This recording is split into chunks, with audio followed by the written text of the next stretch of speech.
নমস্কাৰ বন্ধুসকল RAB auto টিভিৰ এটা নতুন ভিডিঅ'লৈ আপোনালোক সকলোকে স্বাগতম জনাইছোঁ আৰু আজিৰ ভিডিঅ'ত আমি এনেকুৱা এখন গাড়ীৰ বিষয়ে আলোচনা কৰিব বিচাৰিছোঁ যিখন গাড়ীৰ পুৰণি ভেৰিয়েণ্টটো অত্যন্ত পপুলাৰ আছিল ভাৰতীয় গ্ৰাহকৰ মাজত গাড়ীখন মাৰুতি সুজুকিৰ ভিটাৰা ব্ৰিজা আৰু এই গাড়ীখনৰ 2020 চনৰ যেটো ফেচলিফ্ট মডেল হেতু আমাৰ সন্মুখলৈ অটো এক্সপোত আহিছে আমি দেখিবলৈ পাইছো অটো এক্সপোত লঞ্চ হোৱা ইয়াৰ যেটো ভেৰিয়েন্টছৰ ডিটেইলছ বিলাক প্ৰাইস বা কেনেকুৱা কেনেকুৱা সুবিধা সেফটি বা কমফৰ্ট এণ্ড কনভেনিয়েন্সৰ সুবিধা কেনেকুৱা কি থাকিব এই সকলোবিলাক আমি জানিবলৈ পাইছো গতিকে আজিৰ ভিডিঅ'ত আমি এই গোটেইখিনি কথা আলোচনা কৰিম আৰু তাৰ লগতে আপোনাক এটো কৈ থওঁ গাড়ীখন কেৱল 1.5 লিটাৰ পেট্ৰল ইঞ্জিনৰ হৈতে আহিব আৰু 7টা ভেৰিয়েণ্টত আহিব তাতে 3টা অটোমেটিক ভেৰিয়েণ্ট হ'ব আৰু বাকি 4টা মেনুৱেল ভেৰিয়েণ্ট হ'ব তেনেহলে বন্ধুসকল বলক ভিডিঅ'ৰ মুখ্য বিষয়বস্তুৰ ফালে যাওঁ ভিডিঅ'ৰ আৰম্ভণিতে বন্ধুসকল আমি গাড়ীখনৰ কি স্পেচিফিকেশন জানিবলৈ চেষ্টা কৰো কি স্পেচিফিকেশন বুলি ক'বলৈ গ'লে আমি যদি চাওঁ তেনেহলে ARAI দ্বাৰা যি মাইলেজ ক্লেম কৰা হৈছে এটো হৈছে 17.03 কিলোমিটাৰ পাৰ লিটাৰ ফিউল টাইপ হ'ব পেট্ৰল মই আপোনাক ক'লোৱে ইঞ্জিন ডিসপ্লেসমেন্ট মানে capacity 1462 CC 1462 CC maximum power গাড়ীখনত থাকিব 103.2 bhp 6000 rpm আৰু ম্যাক্সিমাম টৰ্ক থাকিব 138 নিউটন মিটাৰ 4400 rpm আৰু তাৰ লগতে 5 জনৰ সিটিং কেপাসিটি পাব গাড়ীখনত ট্ৰান্সমিশন মেনুৱেল আৰু অটোমেটিক দুইটাই পাব আপোনালোকে আৰু ফিউল ট্যাঙ্ক কেপাসিটি 48 লিটাৰ পাব আৰু তাৰ উপৰিও বডি টাইপ হ'ব SUV এই গাড়ীখনৰ হেতু আপোনালোক সকলোৱে জানে আগৰ যিখন ব্ৰিজা আপোনালোকে নিশ্চয় দেখিছে আৰু অনুকল তাৰ উপৰি যিখিনি কি ফিচাৰ্স আছে সেইখিনি এনেকুৱা ধৰণৰ হ'ব মই কৈ দিছো কি ফিচাৰ্স খিনি হ'ব পাৱাৰ ষ্টিয়াৰিং থাকিব গাড়ীখনত পাৱাৰ উইন্ডো ফ্ৰন্টত থাকিব আৰু তাৰ উপৰি anti lock braking system ABS থাকিব এয়াৰ কন্ডিশনাৰ থাকিব driver airbag passenger airbag wheel covers engine start stop button এনেকুৱা ধৰণৰ ফিচাৰ্স বিলাক পাব আপোনালোকে গাড়ীখনত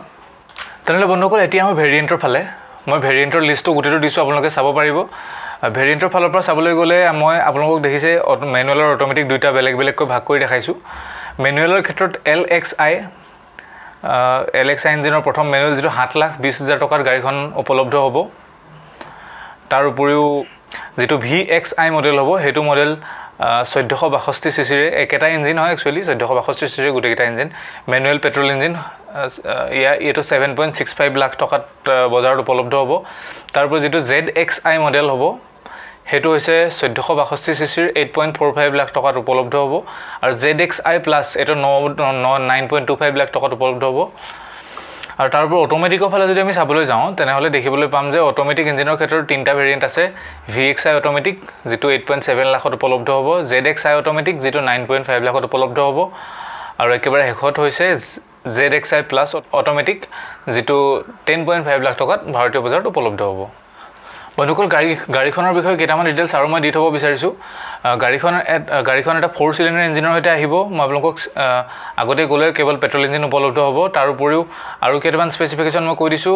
ভালভ পাৰ সিলিন্ডাৰ 4 হ'ব আৰু SOHC যেটো ভাল কনফিগাৰেশন হ'ব তাৰ হৈতে আহিব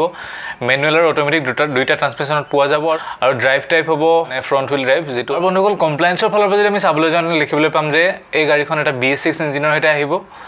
আৰু বৰ্তমান BS6 ইঞ্জিনৰ হৈতে নতুন গাড়ী হয়তো ভাৰতত বাধ্যতামূলক গতিকে এতিয়া যিকোনো গাড়ী আহিব সকলো BS6 ইঞ্জিনৰ হৈতে আহিব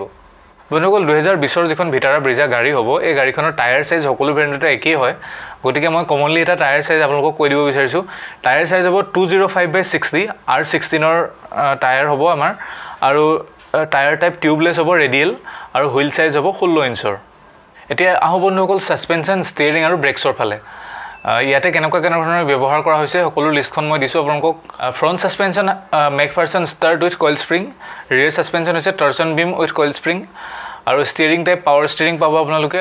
ষ্টিয়াৰিঙত টিল্ট মুভমেন্ট আপোনালোকে পাব পাৰিব আৰু ষ্টিয়াৰিং গিয়াৰ টাইপ হ'ব ৰেক এণ্ড পিনিয়ন গিয়াৰ ইয়াৰ টাৰ্নিং ৰেডিয়াছ হ'ব গাড়ীখনৰ 5.2 মিটাৰছ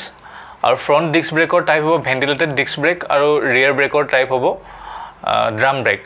বন্ধুসকল ডাইমেনশনৰ ফালৰ পৰা যদি গাড়ীখন চাবলৈ যাওঁ তেনেহলে ডাইমেনশন আমি লেংথ দেখিবলৈ পাম 3995 mm আৰু উইথ দেখিবলৈ পাম 1790 mm আৰু হাইট দেখিবলৈ পাম 1640 mm আৰু গাড়ীখনৰ সিটিং কেপাসিটি হৈছে 5 জন আৰু হুইল বেস হৈছে 2500 mm এতিয়া আমি ভেৰিয়েন্ট হিচাপত তাৰে যেবিলাক কমফৰ্ট এণ্ড কনভেনিয়েন্সৰ ফিচাৰ্স সেফটি ফিচাৰ্স তাৰে এটা আলোচনা কৰিম প্ৰথমতে আমি আটাইতকৈ যেটো বেস ভেৰিয়েন্ট এটো LXi ভেৰিয়েন্টটো হে ভেৰিয়েন্টৰ বিষয়ে কথা পাতিছো LXi ভেৰিয়েন্টত পাব পৰা comfort and convenience of features বিলাক আমি প্ৰথমতে কৈছো হেবিলাক হৈছে পাৱাৰ ষ্টিয়াৰিং লো fuel warning system front power windows accessory power outlet rear air conditioner trunk light adjustable steering rear reading lamp heater rear seat headrest height adjustable front seat belts adjustable headrest seat lumbar support cup holder in front seats 60:40 foldable rear seat smart access card engine start stop button keyless entry central console armrest tailgate hazard gear shift indicator এনেকুৱা ধৰণৰ সুবিধাবিলাক আপোনালোকে LXi petrol ভেৰিয়েন্টত পাব পাৰিব এতিয়া বন্ধুসকল হে একেটা LXi পেট্ৰল ভেৰিয়েন্টৰ সেফটি ফিচাৰ্ছৰ ফালে আহো সেফটি ফিচাৰ্ছৰ ফালৰ পৰা চাবলৈ গ'লে আমি দেখিবলৈ পাম যে anti lock braking system with EBD central locking brake assist power door locks child safety lock anti theft alarm driver and co driver airbags rear seat belt warning door ajar warning side and front impact beams automatic headlamps adjustable seats engine immobilizer vehicle stability control system crash sensor follow me home headlamps anti theft device speed alert speed sensing auto door lock system isofix child seat mounts seat belt pre-tensioner and force limiter এনেকবিলাক safety features আপোনালোকে গাড়ীখনত পাব পাৰিব আৰু যদি entertainment আৰু communication ফিচাৰ্ছৰ ফালৰ পৰা যদি LXi ভেৰিয়েন্টটো চাবলৈ যায় তেনেহলে দেখিবলৈ পাব যে CD প্লেয়াৰ উইথ ৰেডিঅ' পাব আপোনালোকে USB এণ্ড অক্সিলাৰি ইনপুট পাব পাৰিব ফ্ৰণ্ট স্পিকাৰ্ছ থাকিব আৰু লগতে ব্লুটুথ কানেক্টিভিটি গাড়ীখনত উপলব্ধ হ'ব আৰু বন্ধুসকল এক্সটেৰিয়ৰ ফালৰ পৰা যদি আমি LXi পেট্ৰল ভেৰিয়েন্টটো চাবলৈ যাওঁ তেনেহলে দেখিবলৈ পাম যে power adjustable exterior rear view mirror গাড়ীখনত থাকিব এডজাষ্টেবল হেডলাইটছ থাকিব হুইল কভাৰ থাকিব outside rear view mirror turn indicator পাব ক্ৰোম গ্ৰিল দেখিবলৈ পাব ইন্টিগ্ৰেটেড এণ্টেনা দেখিবলৈ পাব LED tail lights chrome garnish দেখিবলৈ পাব আৰু তাৰ লগতে smoke halogen headlamp with LED rear rail ইমানখিনি বস্তু আপোনালোকে এক্সটেৰিয়ৰত দেখিবলৈ পাব LXi পেট্ৰল ভেৰিয়েন্টত LXi পেট্ৰল ভেৰিয়েন্টৰ ইণ্টেৰিয়ৰ ফালৰ পৰা চাবলৈ গ'লে tachometer electronic multi trip meter fabric upholstery glove box digital odometer height adjustable driver seat এনেকুৱাবিলাক সুবিধা আপোনালোকে LXi পেট্ৰল ভেৰিয়েন্টত পাব পাৰিব বন্ধুসকল এই সকলোবিলাক আছিল LXi পেট্ৰল ভেৰিয়েন্টত পাব পৰা সুবিধাবিলাক এতিয়া আমি আগবাঢ়ো VXi পেট্ৰল ভেৰিয়েন্টত পাব পৰা সুবিধাবিলাকৰ ফালে তেনেহলে যদি VXi পেট্ৰল ভেৰিয়েন্টৰ ফালে আমি চাওঁ তেনেহলে দেখিবলৈ পাম যে LXi পেট্ৰল ভেৰিয়েন্টত থকা সকলোবিলাক সুবিধাৰ উপৰিও আমি কমফৰ্ট এণ্ড কনভেনিয়েন্সৰ ক্ষেত্ৰত power windows rear power windows automatic climate control সেফটিৰ ক্ষেত্ৰত day and night rear view mirror entertainment and কমিউনিকেশ্যনৰ ক্ষেত্ৰত audio' system remote control 4 speakers এক্সটেৰিয়ৰৰ ক্ষেত্ৰত rear window wiper smoke LED headlamp with LED DRL আৰু ৰিয়াৰ স্পইলাৰ এইবিলাক বস্তু আমি পাব পাৰোঁ VXi পেট্ৰলৰ ক্ষেত্ৰত আৰু বন্ধুসকল একেদৰে যদি আমি ZXi পেট্ৰল ভেৰিয়েন্টৰ ফালে চাবলৈ যাওঁ তেনেহ'লে তাতো আমি কমফৰ্ট এণ্ড কনভেনিয়েন্সৰ ক্ষেত্ৰত VXiৰ তুলনাত কিছু বস্তু বেছি পাবলৈ সক্ষম হওঁ যেনে নেভিগেশ্যন চিষ্টেম আৰু ভইচ কণ্ট্ৰোল আৰু একেদৰে এণ্টাৰটেইনমেণ্ট আৰু কমিউনিকেশ্যনৰ ক্ষেত্ৰত আমি 7-inch টাচ স্ক্ৰীণ পাবলৈ সক্ষম হওঁ আৰু এক্সটেৰিয়ৰৰ ক্ষেত্ৰতো আমি VXiৰ থকা সকলোবিলাক সুবিধাৰ উপৰিও ৰিয়াৰ উইণ্ডো ৱাছাৰ আৰু এলয় হুইল এই দুটা অপশ্যন আমি পাবলৈ সক্ষম হওঁ বন্ধুসকল Maruti Suzuki Vitara Brezza ZXi plus এই মডেলটোৰ কথা যদি আমি চাবলৈ যাওঁ তেনেহ'লে দেখিবলৈ পাম যে